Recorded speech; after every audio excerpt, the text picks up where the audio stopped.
Sa bahaging ito, nais ko munang batiin si Emil San Diego. Happy birthday, Emil! At kay Boss Roland Bernabe, masipag, talagang action man. Roland Bernabe po, kapatid ni Mayor June Bernabe. Ngayon ay aming ihahatid sa inyo ang turismo, investment at kalakalan sa lungsod ng Biñang, Laguna, kung paano pinangangalagaan ang lahat ng ito. Pero bago ang lahat, naabutan namin si Mayor Len Alonte na tinatalakay po kung paano palalakasin ang programa ng DILG. Nandito po muna si Mayor Len. Kauna-unahang babaeng mayor sa lungsod ng Biñang, Laguna, si Mayor Len Alonte. So Mayor, ito po isa sa pagpapalakas ng programa po ng DILG dito po sa lungsod ng Biñang. Ano po ang inaasahan dito? Ito yung executive and legislative agenda, no, na kung saan magko-collaborate kami, gagawa ng isang vision para kung ano ang gusto naming gawin for the next 3 years o yung second term ng aming administration. Dito bubuin at palalakasin yung partnership between executive and legislative body. Sinabi ko nga na, I think yun yung siguro yung one of the strategies na nagawa namin kaya yung first term became successful. Lahat ng mga officials ay na-re-elect, reaching our goals in one direction para sa ikabubuti ng aming syudad. And nireiterate ko rin kanina na gusto natin na pagpatuloy yung responsive good governance and maging mas efficient pa kami sa pagbibigay ng basic services sa ating mga constituents. Sa liga, hinihingan kami ng opinion kung gusto namin ituloy o hindi. So I think hindi pa ganun ka-solid yung decision na ituloy. Siguro kasi nakita rin nila yung need na, dahil di ba nga sa zona ng Pangulo, nabanggit niya na wala na tayong calamity fund, marami tayong utang na iniwanan ng dating administrasyon. So siguro naisip nila one way of saving din is i-extend muna ang barangay elections para yung pondo na nakalagay doon ay magamit naman sa ibang mas importanteng paggagamitan. Ako'y natutuwa kasi marami ngayong new blood, mga batang kapitan, very active, aksyon agad, parang gabay at aksyon talaga na bagay na bagay. Wala akong masasabi, so kahit ma-extend, wala akong nakikitang magiging problema namin. Sa aking mga minamahal na kababayan, paulit-ulit ko pong sinasabi sa inyo na sana'y patuloy ho kayong makiisa sa amin, magtiwala sa pamahalaan na hindi ho namin kayo ipapahamak. Laging kayo ho ang nasa una sa aming mga prioridad. Mabuhay ho kayo at muli ito po ang inyong Mayor Len Alonte Nagyat na nagsasabing patuloy ho nating pagsikapan ang pag-unlad ng ating Biñan. Unlad Biñan, aksyon Biñan.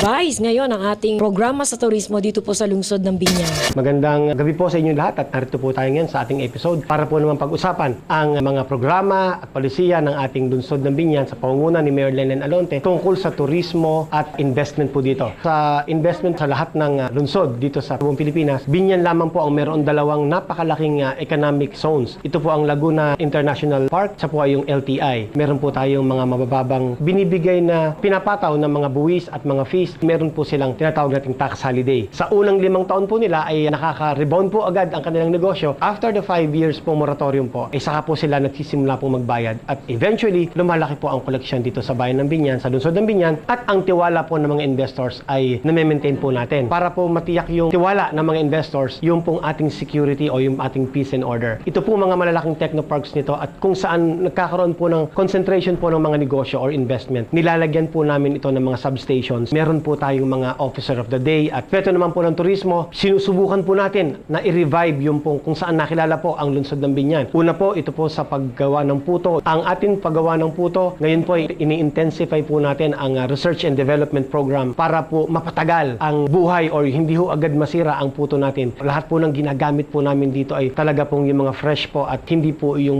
marami hong preservatives. Ngayon po, pinopromote sa panahon ni Mayor Len Alonte ang mga produkto ng Biñan. Ano pong puto ito? Aming puto pa, puto cake, asaba cake, buko pie, espasol, puto binyang, kutsintado, macaroons. Ito, okoy, puto cake, putong pulo, ito coco jam.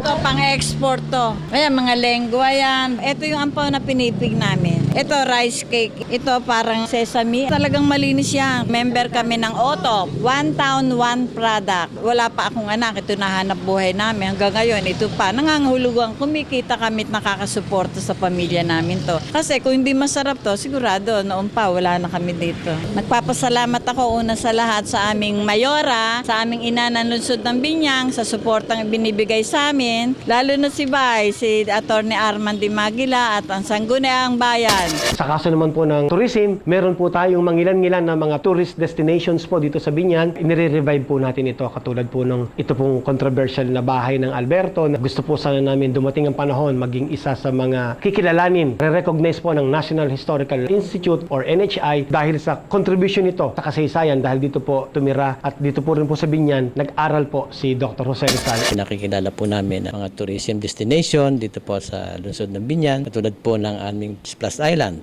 Ang mga product po ng aming pong mga barangay, katulad nga po ng puto, sombrero, sapatos, sinelas. Nagkaroon po kami ng samahan po ng Binyang Business Club. Ang Binyan po naman ay meron po tayong Splash Island na kung saan ang mga exclusive po muna sa simula po, lahat po ng taga Binyan ay binibigyan po namin ng 50% discount dito po sa water resort pong ito. Para po all year round, hindi na po yung tuwing summer lang po siya bukas, kundi sinusubukan po namin na all year round bukas po ang island resort na ito. Mga simbahan po dito, katulad po ng ito pong simbahan po natin sa bayan, ang San Isidro Labrador ay napaka makasaysayan din po. Ito po ay panahon pa ng Kastila. Dito mo mabibili yung mga murang sombrero. Pero pinagmamalaki po nila itong Detros Hat Maker. Kayo po gumagawa. Isa nga po kami dito sa Kilala, isang malaking gawaan ng sombrero. Maganda na, mura pa. Itong hawak kong to, ito po ay sa Davao order. Davao Reserve Command. Paninda po namin dito na marami pong dumadaan na walk-in buyer, customer. Tinitinda po nila yan sa mga palengke, sa mga piyestahan. Malaking mura po kapag dumirekta dito sila sa gawaan mismo ng sombrero. Cowboy hat. Tulad po nito, pang picnic. Ito po ay order sa Subic Safari. Isa po kami doon sa nagsusupply sa mga tindahan po ng mga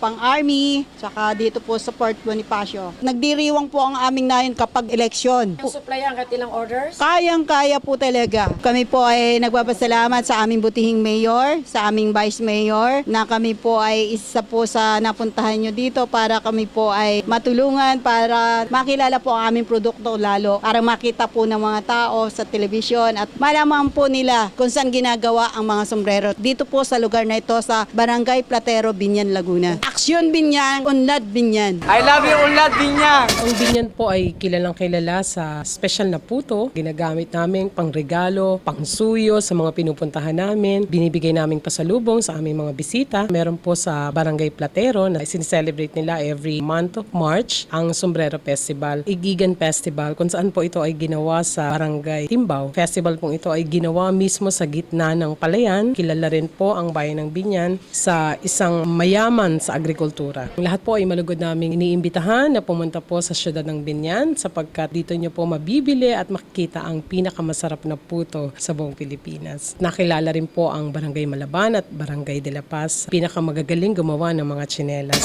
Sana'y malaman nyo rin na iba na po ang atin pong katatayuan ngayon sa panahon. Unlad Binyan, action Binyan. Itong bloodletting namin ay isa sa proyekto ng Go Forward Foundation. Based dun sa mga experience namin o sa mga base ng mga buhay, si Vice Armand Di Maguila, nung nagkaroon po siya ng dengue, ang hirap po ng blood type niya. Naisip namin, bakit hindi tayo magkaroon din ng bloodletting? Tama-tama, nakilala ko ang mga Department of Health. Meron silang sa ngayon na tinatawag nilang Philippine Blood Center. Ako po yung coordinator para sa Binyan, para po dun sa mga nangangailangan ng dugo. Isa sa mga pangarap ng foundation na magturo the Montessori way of teaching. Nagpilot po kami sa San Jose. Invite po namin kayo para makita nyo talaga na may development yung pagtuturo na ginagawa namin ngayon. Sana po marami pa pong tumulong sa amin sa adhikain namin ito. Unlad Binyan, action Binyan!